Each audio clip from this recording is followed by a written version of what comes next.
Tonight on Lost Gear, I eat a hot dog, fly off a parking deck, and drive off the Del Perro Pier.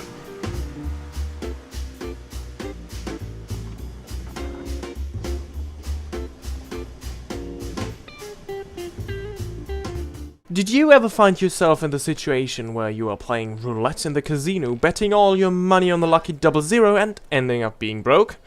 Well, no problem. As luck would have it, you can always become a special agent and hunt down supervillains to pay your debt you got from boozing, gambling and, well, other features of your noble lifestyle. Once you finished your 10 years of training and perfected your British accent, it is time to find the car that perfectly fits your needs. And here's the problem. Rich British classic sports car with some special features is the best for you.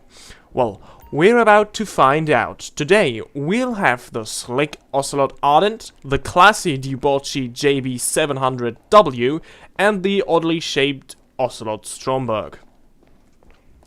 Considering you're already highly in debt because of your exclusive lifestyle and your special agent training, let's take a look at the price tag. The Ardent costs you a whopping $1.15 million, the JB700W a double whopping $1.47 million, and the Stromberg a triple whopping $2,395,000. And that's only the trade price for the Stromberg, for which to unlock you need a government facility and already need to have stolen some sensitive data from an atomic Russian submarine. Without having done this, it even costs more than $3.1 million, so here we have the Ardent as a clear winner. But what do you get with this price? Well, the Ardent can just be equipped with a heavy machine gun and that's it. The JB700W can be equipped with a small mounted machine gun and stingers or oil traps, which are not to be confused with oiled traps, which you should never Google, trust me. These last two features are quite cool because they are pretty unique. But as you can see, both of the machine guns are actually terrible just by the fact of how much I was able to tell you about these cars while the test was already happening. You're probably better off throwing grenades out of your window, which looks not like something a classy special agent like you would do. This is rather, well, some hooligan football fan thing to do. The Stromberg, however, comes standardly fitted with a quite strong machine gun, as you can see. It obliterates that ugly taxi in no time.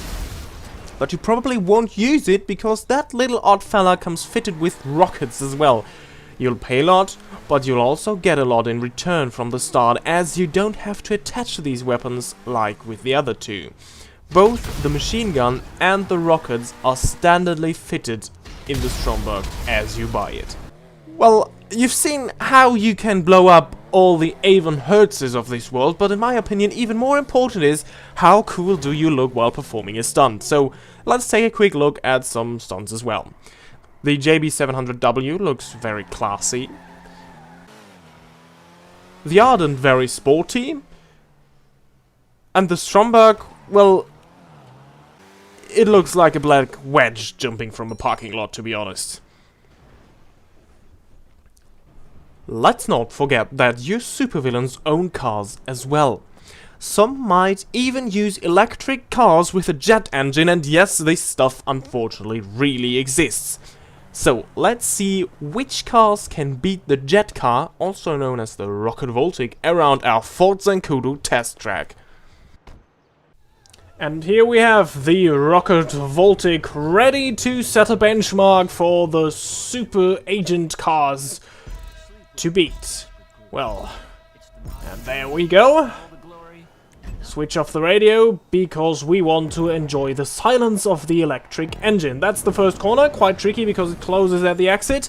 And well, let's make use of the jet engine on this very long straight that leads into the Pisswasser chicane, which is here, which you have to get right. Some problems for the coil Rocket Voltic because it is quite slippery, or it wants to get away from us. Now let's go through that right-hander here to get into the technical part where this car feels very clunky indeed. Now to the vapid corner. Oh, the atomic edge, almost losing the car. You see how hard it is to handle, but on the straights it really gains a lot when the jet engine comes into play. Now through that hairpin here, the burger shot hairpin, we go towards the final corner. Only can use the jet engine once because, well, the straight is too short, and now we shoot out of the final corner and beat that track with about, well, 1 minute and 7 seconds. Well, and let's see if the Stromberg can beat that time. And off we go on the Ford Zancudo racetrack. Turn off the radio again because, well, we don't want to get copyright striked. Much easier on the first corner, but now we are lacking a jet engine. What a shame. So, yeah, you can have a barbecue on this long straight until we get into the Pisswasser chicane. Much easier driving through there. Car is not sliding, the car is not trying to break out, it's not as tail happy as the Rocket Voltic has been. But it is also quite slow on the straights. Gaining a lot of time here as it feels. Now we go through the vapid corner once again. And the atomic kink. Off to the next straight, and we are so slow compared to the Rocket Voltic down here. Burger shot hairpin. Oh, a little bit too early on the turn-in. Another straight where a jet engine would be helpful, and, well, guess what? We are already slower than the Rocket Voltic. Final corner. That worked quite well, but, well, there's no chance the Stromberg has against the Rocket Voltic. Well, and here's our full results. The Rocket Voltic stands on top with a 1:07:00. Well, no surprises there. The Ardent is the quickest of the Special Agent cars with a 1:16.37. The Stromberg sits in the third with a 1:18.5. And the JB700, or the JB700W, is last. And by quite some margin with a 1:29:03.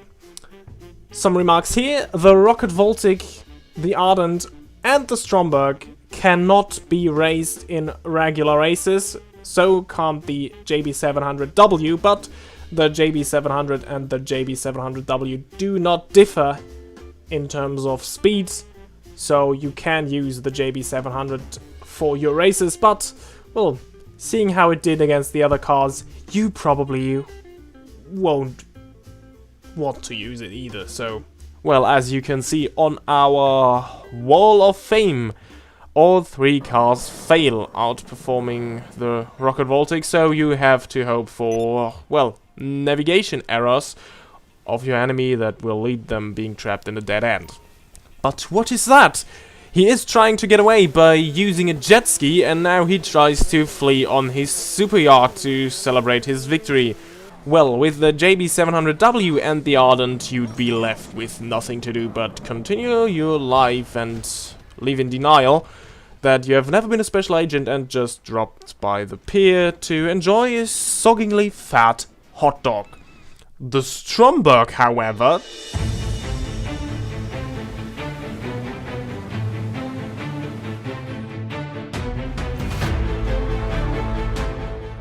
With its ability to transform into a submarine, you'll be able to further hunt down your enemy and sink their yacht harder than Sebastian Vettel did sink his career by moving to Ferrari.